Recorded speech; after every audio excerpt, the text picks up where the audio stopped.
Hey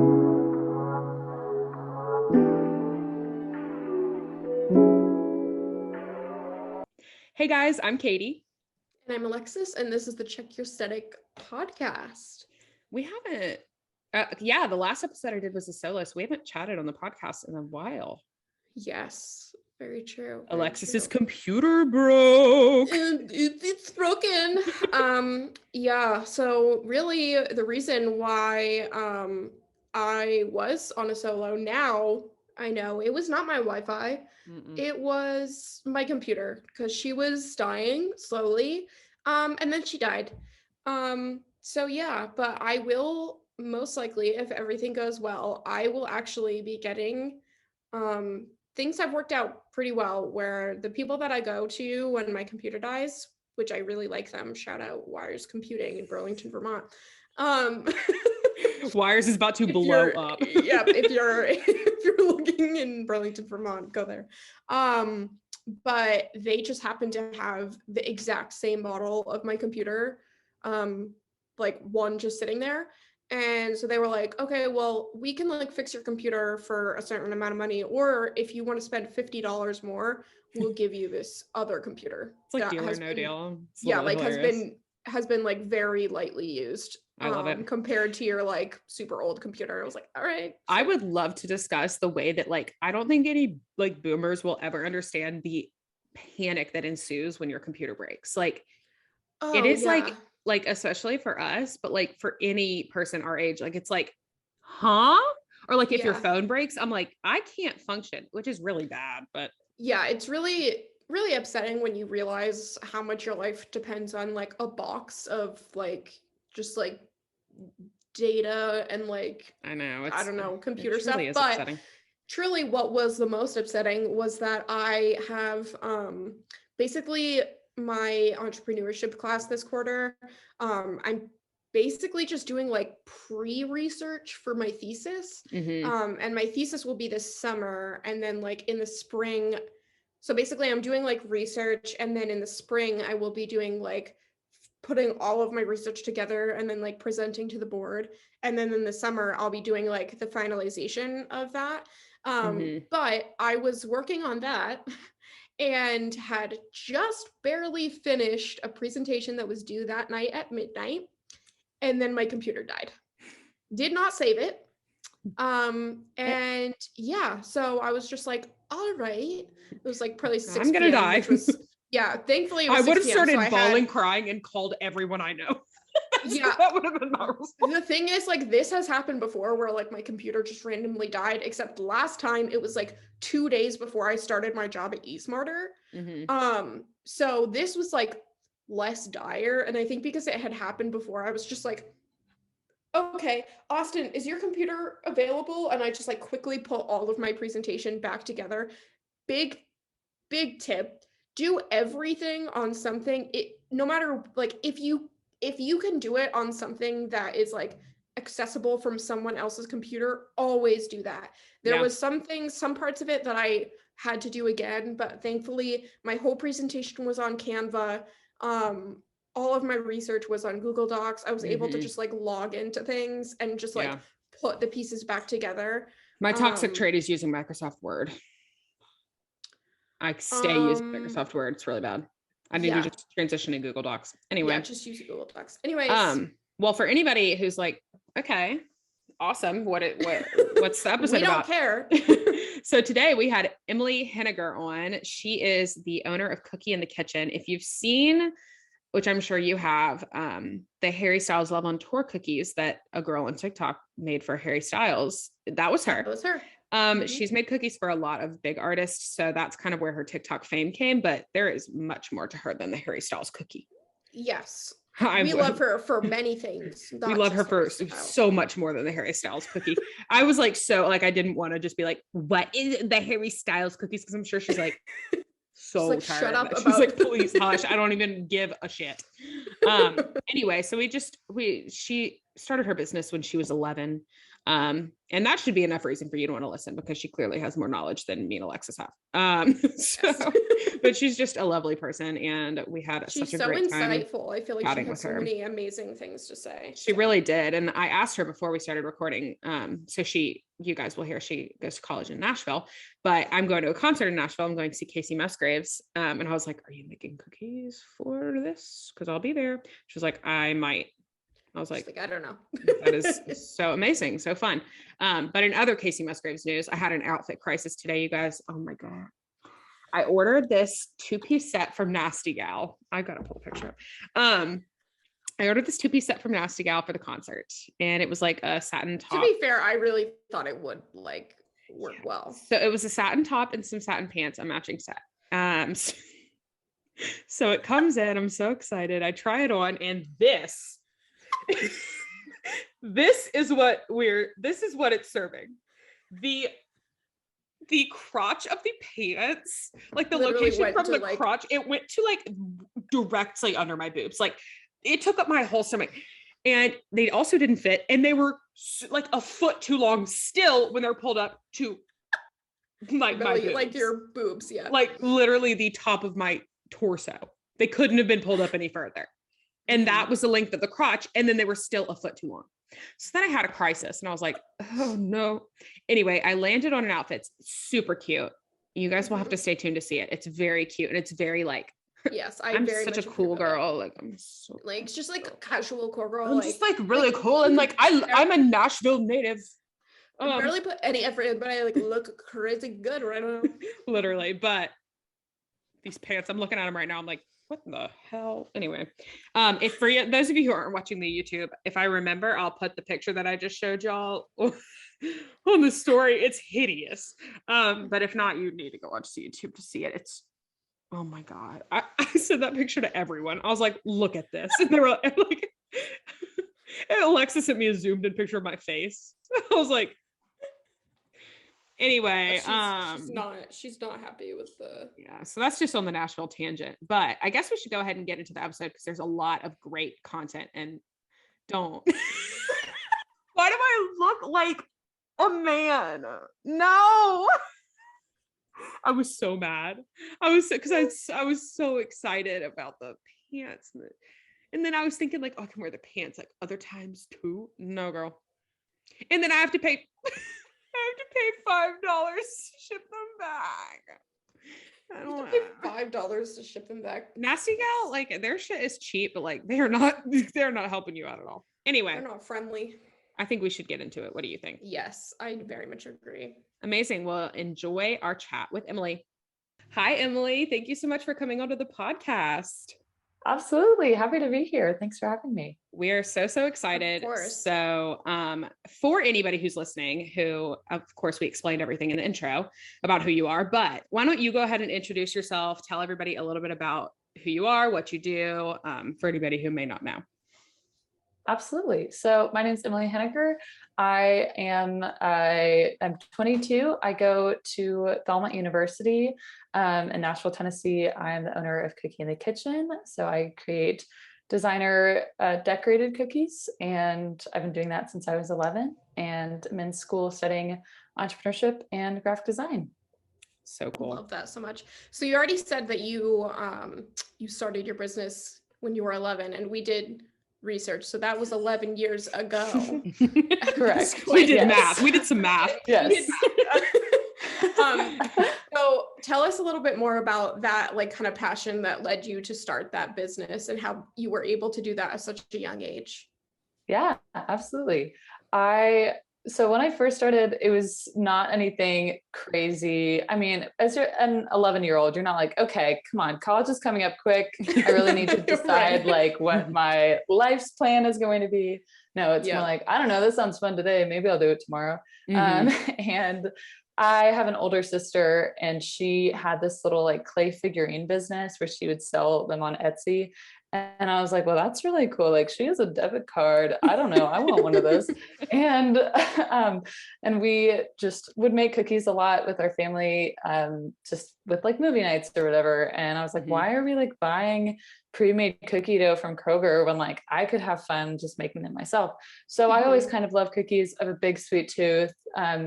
And so then it was like, I don't know, I like baking. I could start a business. That doesn't sound that difficult. Like, what the hell? And my parents are very supportive. And I'm in kind of an entrepreneurial space in my family. My dad is a pastor and we planted our own church when I was younger, and my grandparents were entrepreneurs. So it wasn't like that much of a shock to them or something that they were trying to dissuade for me. They're like, yeah, sure, you can bake in this part of our kitchen. So my mom actually has celiac disease. She's like highly allergic to gluten. So that was surprisingly not something that she wasn't like, hey, maybe don't do that since I am allergic to this. She was just like, you can bake in this part of our kitchen and like make sure you keep it all clean. Exactly. And that's just where it started. I like the anniversary date was that I consider is I like made a bunch of sample cookies and then just walked around my neighborhood with a big tray and like went door to door and was like, hey, here's a free cookie and a business card. And like, if you want to sign up for more orders. And also like, imagine like an 11-year-old in your neighborhood, just like coming up, like, I mean, that's pretty cute, right? Yeah, totally cute. So I went down one street and got 19 dozen orders. And my mom was like, holy crap, like that's 19 times 12. Like you need to stop, like we can't go any further. we gotta pack it up. It's just kind of exactly. And that's kind of what jump started it. So I would just sell to my neighbors and church friends and family friends, sometimes at school, and would just do it for fun. I just liked baking and piddling in the kitchen. And then it just really grew from there. So that's kind of the initial part of it though.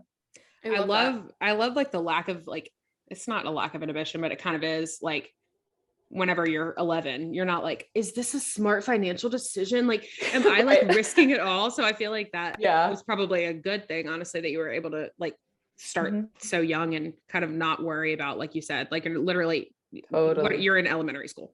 Like you are so far from any sort of like huge concern. So I feel like that probably let you like do a lot more than you would have if you would have started it later, which is awesome. But on that same vein, having a business at 11, I'm sure a lot of people ask you like, why did you go to college? And people maybe think that it's not a necessity, which it's not a necessity for anybody, but especially if you already kind of have that set out. So why did you decide to go to college? And then kind of how did you decide to go to Belmont and then study entrepreneurship? Yeah, absolutely. That definitely is for sure. You don't need a degree to open a bakery. And that's always been my dream. I mean, when I first started, it was just like, oh yeah, like that would be fun, like to open a bakery and live in Paris or something. And then as it kind of went on, I was like, okay, maybe not Paris, but also like, I still kind of like this idea of having a bakery. And I would go into coffee shops and be like, oh my gosh, one day, like I'm going to have a space for myself. And as my business grew with me, I always kind of have my hands in different creative projects, but like I can literally go through every single year since 6th grade and name like what creative project I was into for that year and that year alone. And like next year it was totally something else. Yeah. But like cookies was always the one that stuck around and also like developed. It wasn't ever the same thing either. So when I first started, like I was doing just random, it was more about baking. So it'd be like drop cookies, like chocolate chip or peanut butter, just cupcakes or whatever random thing I want to try. And then as I got into middle school, I started getting more orders from people that I didn't know that just like found me off Google, and sugar cookies became more of this thing. And I was like, sure, yeah, I'll make more of those. Like they're fun. And then kind of the end of end of middle school, beginning of high school, I was like, okay, like I'm not really getting any orders for like regular cookies anymore. And I don't really care. Like I really love this decorating. Like this is really my thing. Like this is fun. There's this artistry to it. And then again, like my orders were just increasing. People were like that. I think that around the time was when people were starting to get more businesses were getting on Instagram and more artists. Totally. And so then it became more of like this thing. And and so then in high school it was like, okay, like I really love doing this. And not only that, but like, whoa, it's been 5 years that I've done this and I'm still doing it. And like now people are like, Yeah. And now people like in my high school are like, oh yeah, like, are you the cookie girl? Like, did you do this or whatever? Um, and so I like that. It was fun. And something, again, I kept finding new things that I was interested in. And just kept going from there. So my like junior and senior year, when I was thinking about school, I was like, yeah, like I totally still want to do this. This is definitely still a passion of mine. And I really still feel called to like look into what it would be like to run a bakery. I interned at a few places and it was still really like, okay, I like this. And, but a lot of like, even I worked at this one bakery that, had like a professional pastry chef, and they're like, don't go to pastry school. Like, do not spend your money on that. It's not worth it. I mean, no shame to if you've gone to pastry school or thinking about it. But for me, I was never that like, oh, like I want to learn how to make croissants, or I want to do pastries, or like I want to be graded you're not trying to work at like a 5-star like exactly pastry. Yes. Yeah. Exactly. I was like, I already know what I like and what I'm good at in the kitchen. So obviously my skill can increase, but it's not something that I really feel like I could learn in school. And then these professionals were like telling me like, yeah, don't do that. Like, just go to business school so that you can actually learn like how to run the business. Totally. And so, I remember talking to a family friend that had a photography business, and they're like, so yeah, running a business is 80% business and 20% creative. And I was like, what? Oh no. Me, like this very creative person. I'm like, oh shit. What does that mean for me? But I kind of, spoiler alert, what I learned throughout my time in school is that like what they meant by that is that's like basically like what you're spending your time on. So like 80% of that is like running the business and everything that that entails, from marketing and management and pricing and website design and social media and like all of the things that go into it. And then like the 20% is like you actually doing the thing. And so I kind of learned like, oh, like actually running a business is 100% creative. It's not just 20%.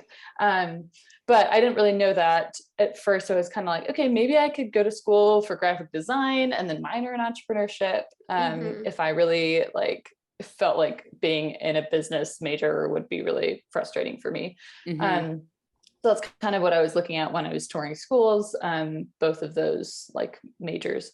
And I found Belmont my junior year because my sister had applied, and it was just like an immediate, like, it checks all of the boxes, all the ones that I like didn't even know that I had.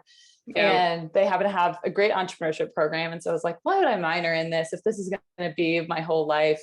And I had taken some graphic design classes in high school, so I knew that I liked that.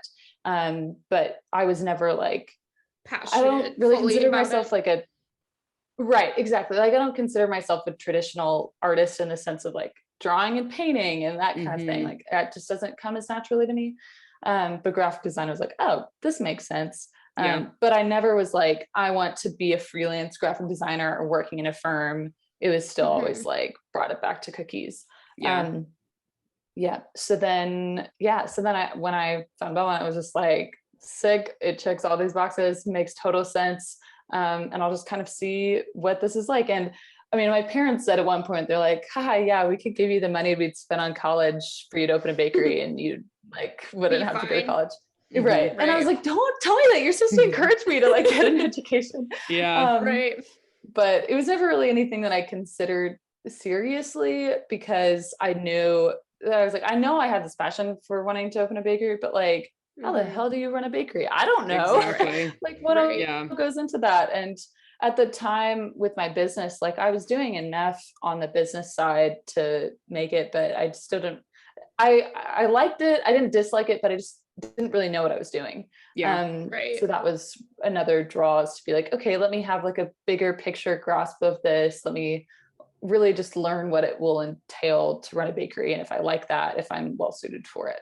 Right. And I feel like that, like in entrepreneurship, like you can be like the most talented creative person, but like if you don't have that strong grasp on, or it's not even really strong, but like if you don't have a grasp on the business side of it, there's a good chance that it's fall apart. It's just totally not gonna work. But so from what you've said, and also if anyone spent 5 seconds looking at your social media, they'd be able to tell that you kind of bring a bunch of different passions into your cookies and into your pages.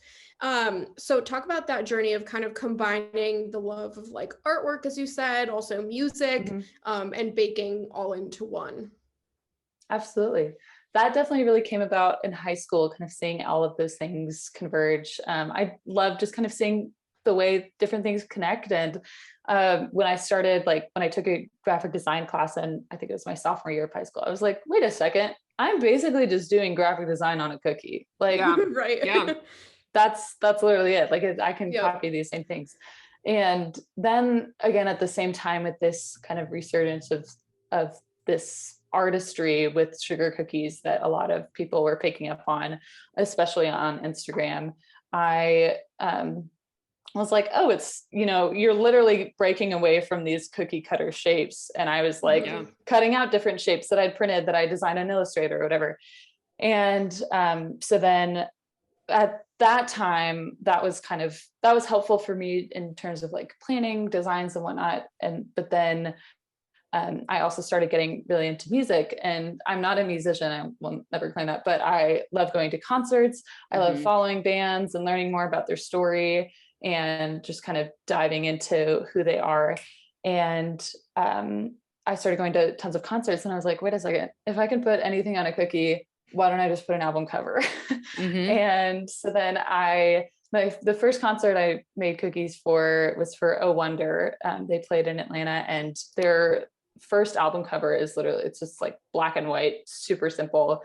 And I was like, oh my gosh, it just looks like a cookie. And so I made them a little set of cookies. They weren't even dry yet. I put them in a bag in my purse because I didn't know how to take them in, or it was one of the first concerts that I had been to. So I didn't really know how would I even get them to these people? Yeah. I don't know. So I managed to just pass them off to someone and was like, hey, I have these cookies, please take them. And I maybe wrote a note, or it had my business card somewhere or something. And then the next morning they tagged me in an Instagram post, and they're like, we got these beautiful cookies from Cookie in the Kitchen. And I was like, holy crap. Hold on. My life has changed. I just did something, and I need to do this again. And so from then it just started this domino effect of okay, anytime I'm going to go to a concert, why don't I just bring cookies with me? And from then I would, go to a lot of the same venues. I got really close to Michael, the security guard at the Tabernacle in Atlanta. He would hook me up sometimes. So I never emailed anybody beforehand. I just showed up with a box of cookies. Sometimes I'd wait in line and try to bring them into the venue. And other times I would keep them in my car and just wait after and see if they'd come out. And I had a pretty high success rate of either getting to meet the band or them posting about it. And every time I'm just like, how is this my life? This is nuts. And I think my favorite interactions, I even wrote my essay for Belmont when I applied on making cookies for the head and the heart. And the most fun thing about it isn't oh my gosh, this big band just posted me on Instagram, that's so fun. But it's if I ever got to interact with them, we weren't interacting as oh, I'm this fan and you're this celebrity. But I'm this artist and you're this artist, and we're getting to connect over our shared art. And what I always aim to do with my cookies is I want people to feel seen and celebrated. And so a lot of how I do that with my cookies for bands in particular is I do a ton of research. And so I'll find designs that are really meaningful to them. And for example, with the head and the heart, I found the logo of the pub that they were formed in a decade ago, and put that on a cookie. And they were talking to me and they're like, how did, what? You put this on a cookie? How did you know about that? Maybe they're best-selling album or something. It's sure, of course you'll put that one. But those designs, they're just shocked. More meaningful.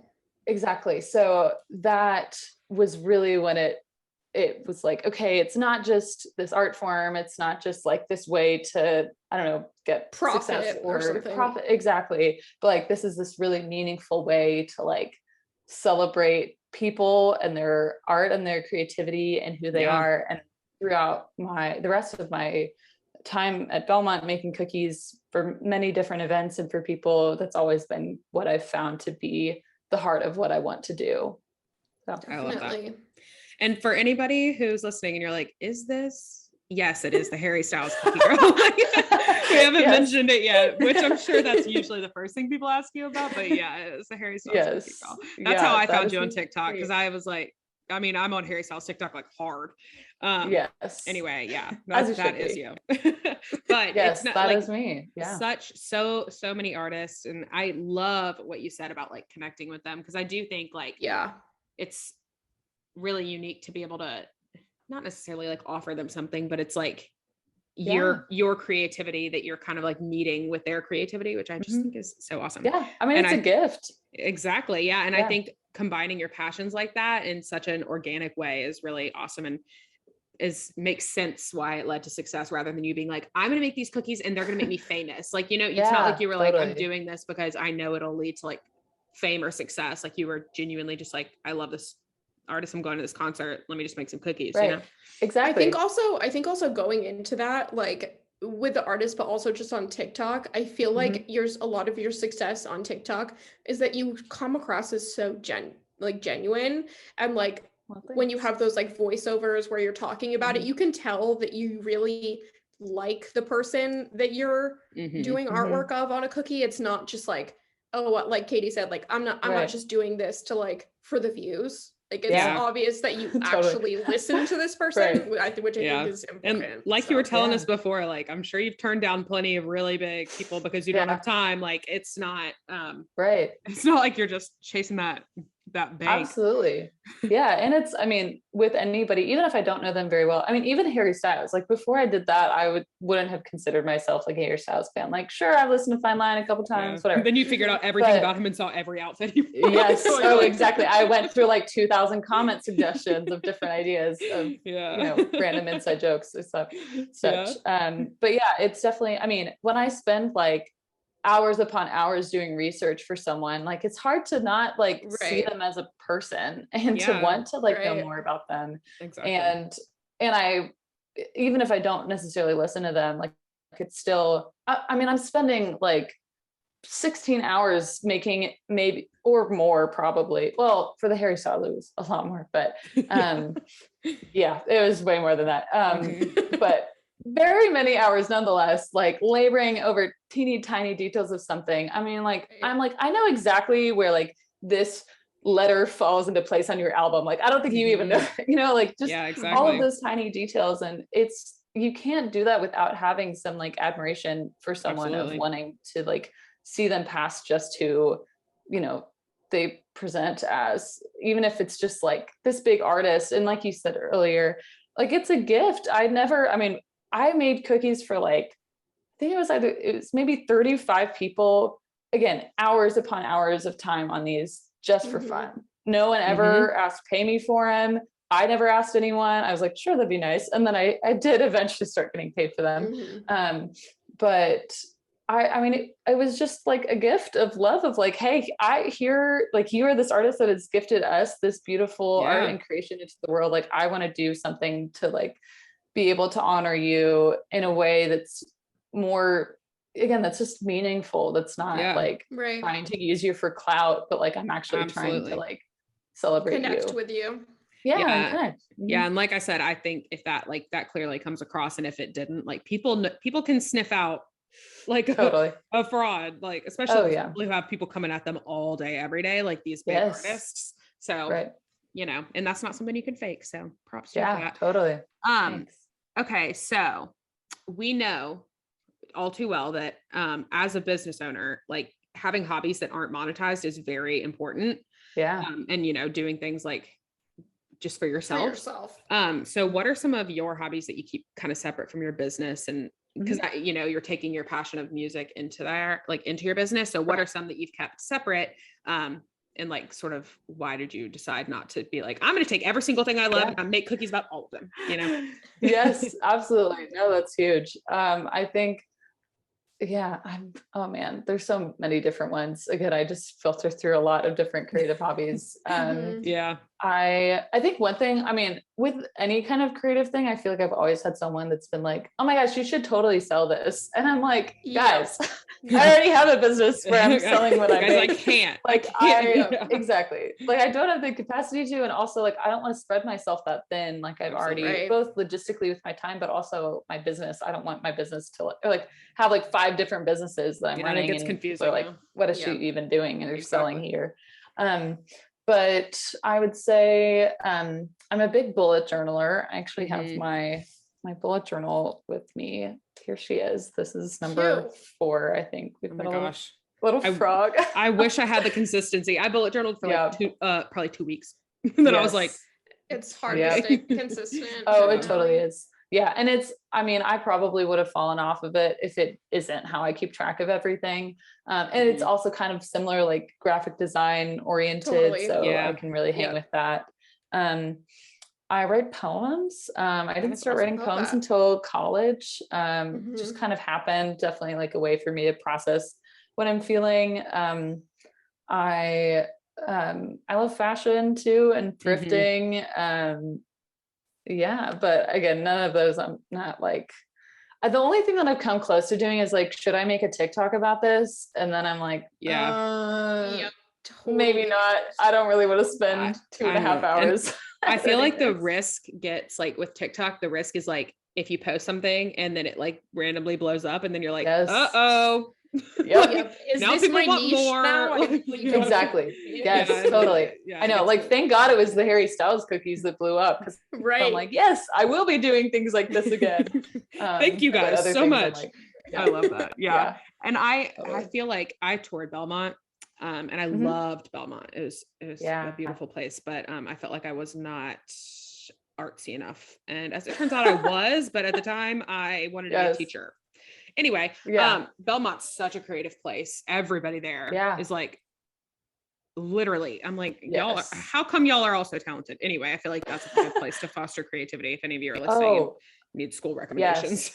Oh, 1,000%. I would recommend Belmont to any single person. I'm also helped with orientation. Oh, me too, girl. So my school. I can be a little perky orientation leader sometimes. Yes. You're like, it's my job to convince you that the school is the best place on earth. So let me just like go into it. Yeah. Yes. But no, I mean, definitely, I don't think I would be the same person if I wasn't at Belmont. And I think one is just like being surrounded by so many other creatives. Like, again, it just fosters that creativity. Absolutely. But also the thing that people don't tell you about being in an environment with a lot of creative people is like, oh crap, now I'm not the only creative one. I know. It's like if you go to Harvard and you're really smart, like you're like, right.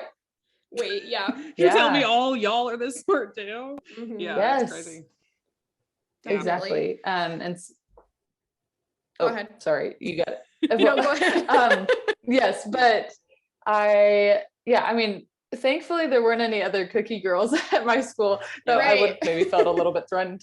But I do think there are still like people that have very similar interests to me. And I remember even like, I think the beginning of freshman year, I was like realizing this, like, oh shoot, I'm not going to be the only creative one here. Duh. Yeah. And then I was like, wait, but that just means like, I can just understand like more of who I am and what creativity I have and unique abilities that I can bring to the table. Absolutely.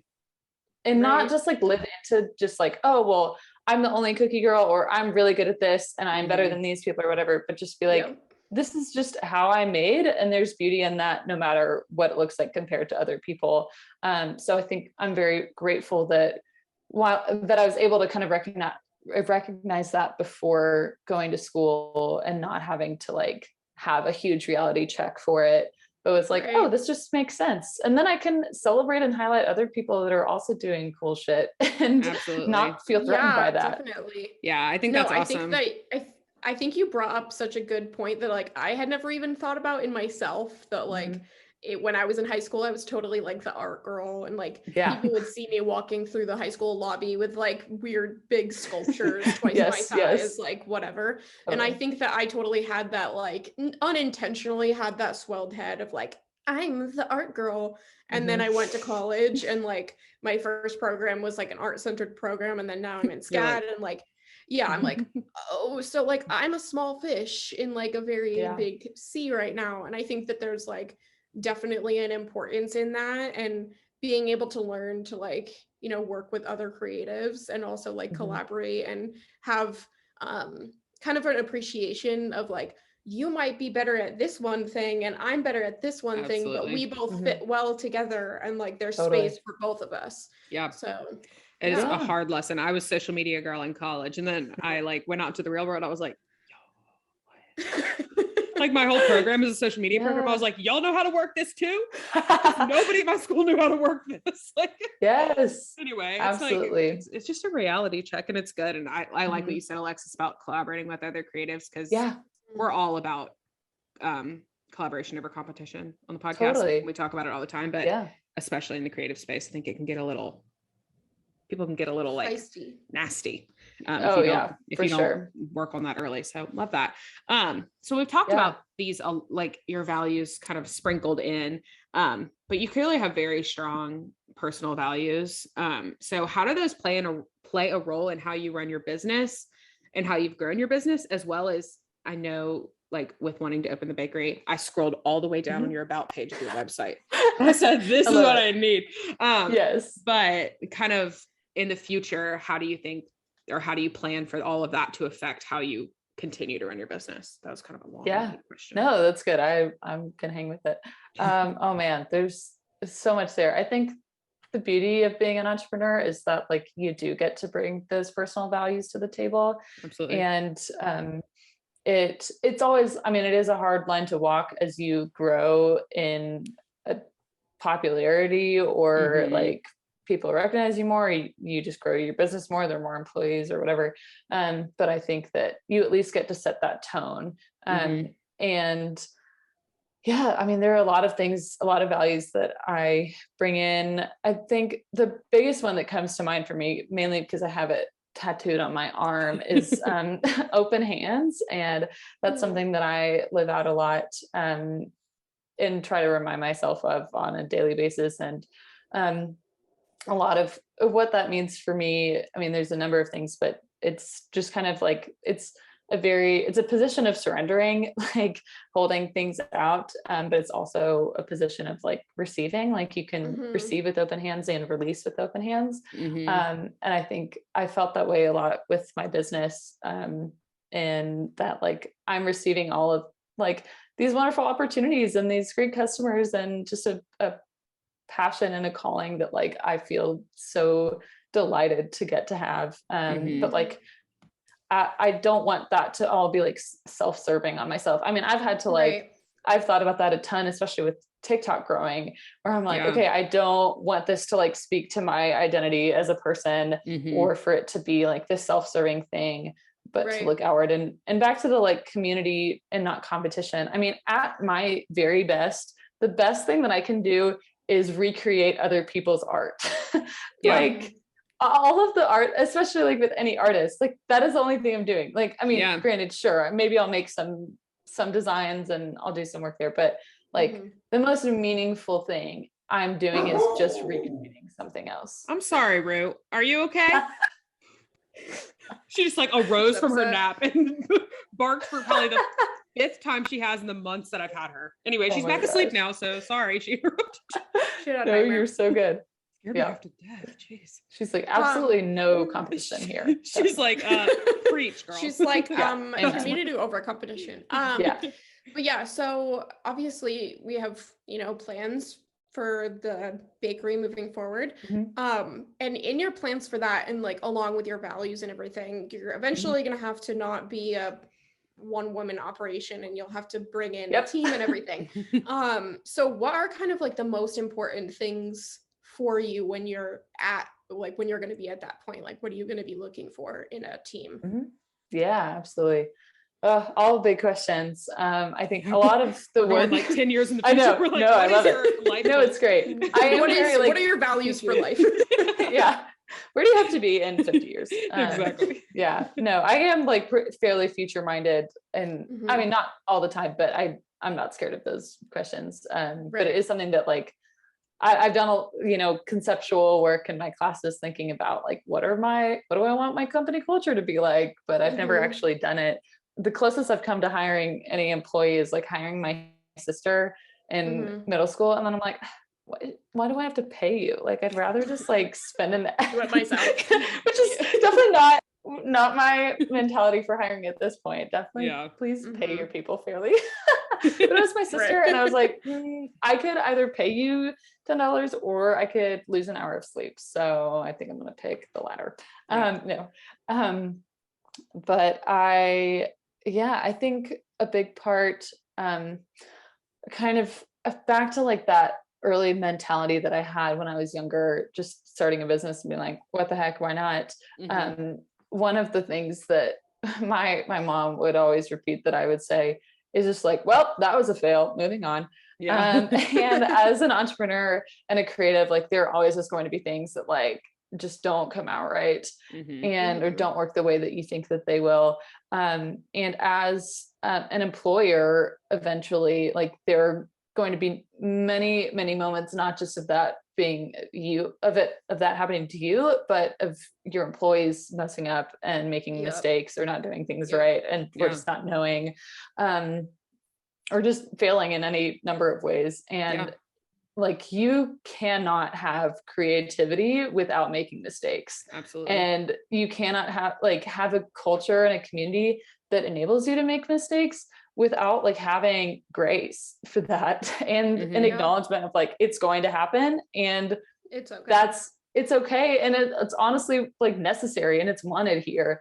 And so I think that space of like vulnerability and I think that's something that I definitely carry into my business currently, where I'm like, I'm just super upfront with people and very honest. And I'm like, hey, I screwed up on this thing and I totally messed up on this timing. And this like made, I ran late on an order and now I have to push the pickup date or something. I had to do that so many times in high school. Oh my gosh. High school's crazy. I can't even imagine trying to do that in high school. You're in school for like 8 hours a day. It's craziness. Literally. Yeah. Or like I've started to do content creation more and I have absolutely no idea how to do the pricing for it. I'm like, I don't know what this industry looks like really. I mean, even the pricing for my like artist cookies, I'm still like, I have no clue. So whenever I talk to people about it, especially, I mean, mainly like not just like a one-line email, but if I have like a relationship with them, I'll be like, help me figure this out. Cause like, I have no idea what is your budget? Literally. And I think that's, as creatives, like everyone's flying off the handle. Nobody knows what art is worth and how to charge it or whatever. So I think all of those things together is just like, just like be honest and upfront with people and vulnerable and willing to like receive input from other people, because I think I've loved that I've been able to run this business by myself for so long, and it has so much of myself ingrained into it, like more than I can even name or know. Definitely. But when I think about my bakery, I mean, I think of it being so much more outside of myself. Like it's not, it is impossible for it to function with only me. Cookie in the kitchen, if I wanted to for the rest of my life, I could just do cookies by myself and just take enough orders and turn away all the others just to sit in my kitchen and make cookies. But I don't want to do that, not only because I would get really bored and probably burnt out, but also because like, where's the community in that? And exactly. Where are the voices that are going to like make it more than the sum of its parts? So when I envision my bakery, I mean, I still want to do cookies, and have that be a focus and still do custom orders, but I love to bring in other things like coffee and other bakery items. And at this point in time, like I consider myself to be more of an entrepreneur than I do consider myself to be a baker. And like, I would love to hire someone that like totally is like killing it and recipe development and has fun with flavors and all these things, where I'm like, I could learn that if I wanted to, but like, I know what my passions are and I don't have time. So I think all of those are the values that I hope to bring out. And then, I mean, the biggest value in my business, as I've said before, is celebration and celebrating the significant moments and relationships and stories of people's lives, and like recognizing that everyone is worth celebrating. Everyone has unique aspects to them that should be highlighted and celebrated. And I want to do that with employees and with customers, and celebrate their stories. And like that's a huge value of mine when I run a bakery. It's like, I want to be present. I don't want to be like in an offsite office or like selling it to somebody else. Like figurehead that like isn't involved. Yeah. Right. And you can't like celebrate those things really. You can't know, just again, like with the artists that I make cookies for, I can't like really celebrate who they are if I don't know them. And if I don't put in the work to know that. And granted, I mean, yeah, I can only know enough about Harry Styles as I can Google, whereas his fans can tell me. But with actual real life people that you have a relationship with, like you have to be there and you have to ask those questions and be curious. So that's, I don't have a very like a clear thing. I love that. I love that. No, all that's of my awesome. ambiguous thoughts. At SCAD, I'm in a leadership master's degree, and I can tell you right now, my leadership professor would be eating it up. I love it for that response. So yeah, for our final questions before we head into random questions, what would your advice be for someone that has a lot of passions, but isn't quite sure what to choose and like what one or two to kind of like combine and move forward with? Yeah, absolutely. One of the things that my roommate has said to me, or she had heard somewhere else, I think, in kind of considering like different paths or careers to choose or whatever, she just said, like, run at both doors and see which one God opens. And faith is also a big part of my life. And so I think, that's something that I try to impose in my personal values as well. But I think that idea of just being like, let's just like run full steam ahead and like see what happens. Right. What's the worst that could happen? And I think also looking for those common threads in the passions that you do and in yourself. Because again, like maybe I had absolutely no idea when I started this when I was 11, but like, oh, like celebration would really be at the core of what I'm doing here. Like you were just like, the big value. Fun. Yeah, exactly. Like, cool, cookies. Nice. I was like, awesome, graphic design. This is so much easier than drawing because I can trace things. And cool, musicians and concerts, those are fun. You know, like I've just been seeing a lot as I've been doing more work on my business this last year in school, like how all of those passions came together. And like I had no like plan for that. I wasn't going into it, and even now I'm not going into it being like, okay, like which of my passions, how can I like put these all together? Just natural. And but it's seeing those threads of like what like lights your heart up and what brings you joy, and not just in what you're actually doing, because I think we can get caught up in that, like the actual tangible logistics of what you're creating, but like what's the heart behind it. And even, I mean, like one of the most fun things when making cookies for people is seeing their reaction. And I remember being like, oh, like that's my favorite part. And I was like, maybe that's actually bad, because then I'm just like, oh, I don't actually like giving people gifts. I just like the affirmation. But I was like, wait, no, I do actually like giving gifts. It's not that I want them to smile at me. It's that I like actually like delight in getting to see you want them to be happy. Like to make people happy. I love that. Right. But seeing, but like, again, those threads of seeing people just light up over something, like, and I could see that in my personal life when I, remember a small detail about someone, or I'm like, oh, like, I mean, even now with my cookies, I do that. I'll do personalized sets for people, which I don't do them a lot because it's crazy time consuming as well. But I'll create like each cookie is different, and like a whole set will represent someone. So I did one for my roommate last year and did like a Harry Styles cutout and a quote of Timothy Chalamet, and like mental health matters, and her dog and her family and her tattoo or whatever, and like all of these things that make up who she is. And again, like she might look at one of those and be like, how did you even know about this or remember this or whatever? And like that you see that in my cookies, but I think it's all the same kind of groundwork there of how I love people. So I think look at what you love and how you love, I guess, would be my suggestions. That's amazing. Yeah, definitely. Wow. I'm like, oh my God, I'm so inspired. Okay, now to really lighten the mood here. For some things that nobody or everybody cares about, but nothing doesn't matter at all. Okay, so who is your favorite, first random question, who is your favorite artist / band? And this could be your favorite people or person you've made cookies for, or it can just be your favorite in general, or you can say both. Whatever you want. Cool. So. Oh man, that is a very hard question, especially for a Belmont student, music fan, right? All of the things. But I will always say my day one, kind of a mouthful, but Gregory Alan Isakov. If y'all don't know of him, you need to know of him. He's this like beautiful folk musician, like kind of indie vibes. There's one of his songs that's been kind of going around TikTok recently. But it's just beautiful. Like I just feel so much peace listening to him. And I did make him cookies a few years ago, and he's such an interesting guy too. He like lives in Colorado and has a farm. So I like talked to him about his farm, and like he tours on like during the winter when his farm isn't growing, running happening. So that's definitely like my go-to answer, because then if I have to pick another one, I'm like, oh, I just got two in the too hard. Love that.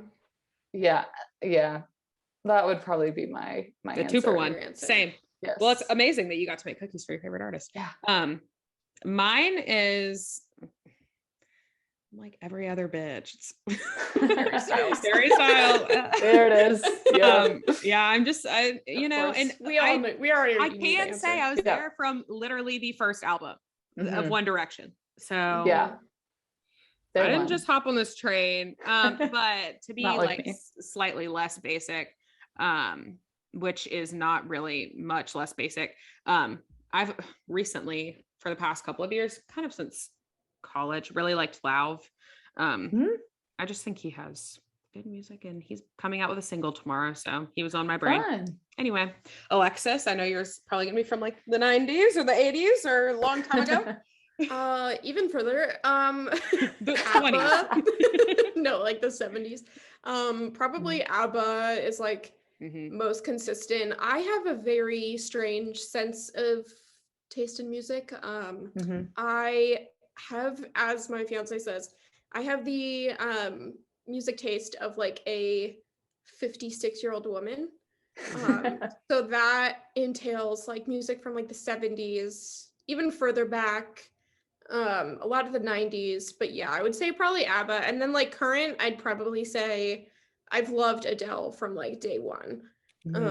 So she's pretty much like one of the only current artists I listen to. I like, for some reason, I'm an Adele hater, and like recently it's like changed. But like I like Adele's music. Why did I not know this? I don't know what time in my life it was, but like there was a time in my life when Adele was really popular that I think I was like being relentlessly bullied. And so I just really associate Adele with like just bad vibes. Oh no. But her recently, I'm like, she's really serving. Like she's a great person. She's hilarious. Absolutely. So I like her. But before I was like, can I say a really super embarrassing story? Please.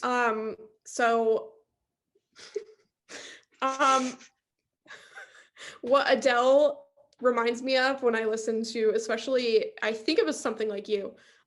In freshman year, Austin and I, that's my current fiance. My fiance and I have been together like sort of since freshman year, but of high school. And we weren't technically dating, and he like broke up with me. And I vividly remember sitting on the floor, but like I definitely had an iPod, but for some reason I thought it was more dramatic to connect my headphones to my computer, but sit on the floor, like where like headphones were connected onto the desk. And I just was like, and our desk, like our computer desk was in the living room. So my stepdad and my mom were just watching TV as I'm like like 10 feet away, just like sobbing. That's good. On the That's floor. good. Listening to Adele. And now we're engaged, so everything worked out. But I used to Yeah. sob That's to incredible. True Friend by Hannah Montana because my friend moved away when I was younger. And I was like, literally, I would sit in my room and play it on my CD player and sob. So we're all living the same life. Anyway, As you should. that's amazing, Alexis. Okay. So the next and final question of the episode is, what is your phone background right now? Okay. I have kind of, I don't know. It's not that interesting. It's maybe a little bit disappointing. It's just blobs. It's That's cute. that though. That's it. I like it. It's the Very same cute. thing as my like app background too. Because Mhm. I just never really got the photo thing, like having, but Yeah. no offense if you do, but I just never really liked it because I was like, oh, it feels too exclusive. Like, Yeah. I don't want like one Right. friend to be like, oh my gosh, like why do you have that friend on your phone and not me? And then it just like some of the apps you can't see as well if you have like too Yep. busy of a background. So I've just We're an kind of cycled empath. through. Yeah, me and empath sensing Sensing that my you friends don't are gonna like. get their feelings. Yeah, Yeah. absolutely. Oh my God. So yeah, I've cycled through some different blobs. It's usually always been something kind of ambiguously artistic. Probably, I think it was spiked from my like We Heart It phase Oh, yeah. in Oh, absolutely. middle school, you know, like where you Mhm. scroll through like hours trying to find the best Oh, phone screen. if you're testing them all Mhm. out, you're like, okay. Exactly. I Exactly. just So, totally envisioned a story on the Check Your Aesthetic Instagram, just your blob picture, and then me as an empath, and just no one will understand until they listen Yes, to the that's episode. It's like this good. episode out of context. Yes. I love it. I love that. Those TikToks that people have been making of like this week's episode of Euphoria out of context, they are so funny. I don't know if either of y'all watch Euphoria. It's the darkest show ever. You probably don't, but anyway. I have not watched it yet. I would I not have really not. recommend unless you were like really mentally stable. Anyway, my background is Rue. You can't see her Love at it. all. There she goes. Cute. There she is. So cute. Yeah, Oh, yeah, that's yeah, precious. yeah. The Christmas tree's in the background of this picture, but I can't change it. And then my home screen is, let me see if I need to like, everybody knows that I'm on dating apps, so like I don't need to be embarrassed about that. But it's the ceiling of some building in Italy. I can't remember which one because I like all of that. them looked like that. So I don't remember which one it was. They literally all Mhm. looked the same. Alexis, I don't even know Very what yours vibes. is. I changed it recently. I mean, I've had this for years, the same like marble background, because I Yep, totally yep. agree. I can't stand when like my apps are like Mhm. it just like I don't know. But I changed it recently to this Is it a picture of me? No. Oh, And okay. I Y'all must not be best friends then. no.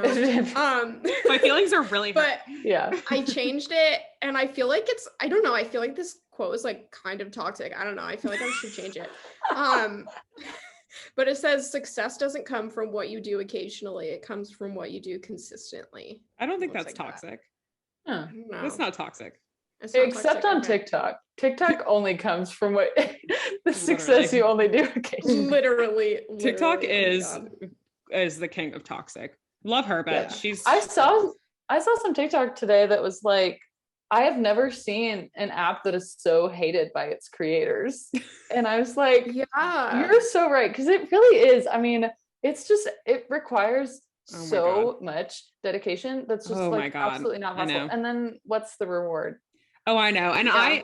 I found some TikTok success a while back and then like stopped posting for a while and then like started posting again. And they're like, oh, welcome back. Here's 100 views, even though you have Yep. 50,000 followers. Yes. Enjoy. I'm like, Yep. oh, thank you Mhm. so much. Yeah. Thank you guys. Totally.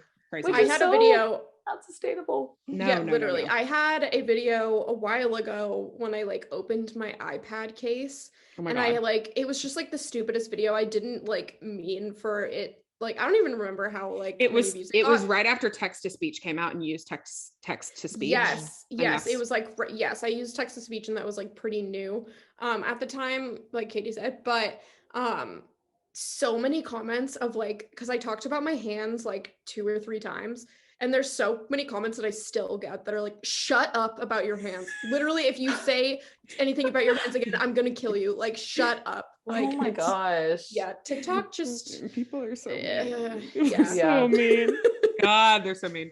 Okay, No, well, literally. anyway, after our tangent about TikTok, thank you, Emily, for coming on and spewing all of your knowledge. Do you want to go ahead and plug yourself, tell everybody where they can find you on socials, your website, all that For sure. It is essentially just Cookie in the Kitchen everywhere. So at Cookie in the Kitchen on Instagram. My personal is just my name, so Emily Henegar. My TikTok is Cookie in the Kitchen. My website is cookieinthekitchen.com. My email is cookieinthekitchen@gmail.com. Simple. And you can find me on Facebook, but I ask that you don't. Please don't. I never use it ever. I love it. Never check it. We will have all of your stuff linked in the show notes. So if anybody is curious, head there, and I would highly recommend checking it out because content is great, definitely. Especially TikTok, even though she's the devil. Yeah. Anyway, thank you guys for listening. Be sure to leave us a rating and review on wherever you listen to your podcasts and subscribe to keep up with our weekly episodes. And then follow us on TikTok at Check Your Aesthetic and over on Instagram at Check Your Aesthetic Podcast. And our personal accounts, Katie Creative Co., Alexis Adams Aldrich, and Cookie in the Kitchen. And we will talk to you next week. Bye, guys. Bye.